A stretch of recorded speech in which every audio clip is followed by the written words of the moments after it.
What's a stupid dare you regret doing? I stole from my dad and ended up in more trouble than anticipated. I had just turned 15 and received my learner's permit. I was pretty confident in my driving skills because I had always loved cars and had grown up helping my dad maintain a lot of his vintage cars. So when my friends dared me to take one of my dad's car out for a spin on a Saturday night to try and show off to some girls from our school, I couldn't refuse. After my dad left for his weekend business trip, I opened up the small vault of car keys and picked out my favorite from his collection, the 1970s Mercedes-Benz 280 SE. We called that Car Star because every time my dad and I drove her around town, people would pull out their phones and take pictures like she was some kind of movie star. So I took Star out to show off to my friends, and they loved being in a head-turner. We pulled up to the cool kids party from our class and got welcomed in after they saw the car we drove. She showed us around her place and gave each of us a bottle of beer. At the time, it was socially okay to drink at a young age because it was the 90s, but my friends and I were inexperienced nerds. So after drinking down 3 cans, we were feeling sleepy and acting brainless. After forcing down one last can for courage, I approached my crush at the party to ask her on a date next weekend, saying that I had a seriously nice car to take her around. She tried to gently refuse, saying that she already had plans to go roller skating with the cool guy Brad. I nodded and said, "Cool, yeah. Well, I'm gonna head out now, so catch up again soon." I walked off, feeling completely embarrassed and less intoxicated than earlier. I gathered up my friends and dragged them out, feeling too embarrassed to stay at the party any longer. One of my friends begged me to drive around town a bit longer since we would never get this opportunity again. I agreed to do it and parked out at a busy lot right across Hooters. We were too old to go in, but the view from the car along with my friend's binoculars definitely gave us everything we needed to sit around and enjoy. We talked for hours and slowly fell asleep in the car when the alcohol really took a hit. I woke up to the sound of glass shattering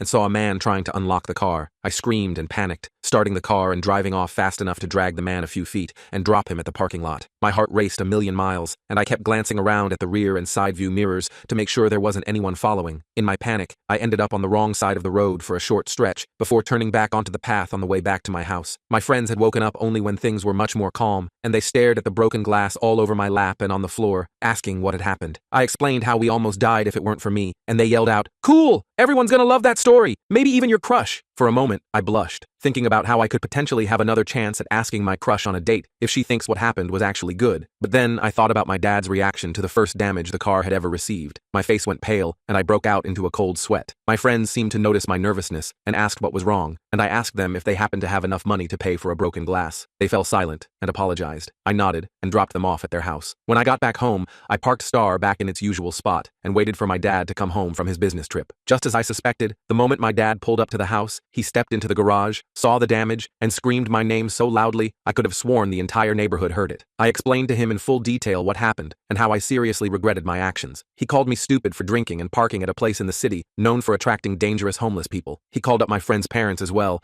and all 3 of us were forced to work at Baskin-Robbins for an entire summer because of a dare.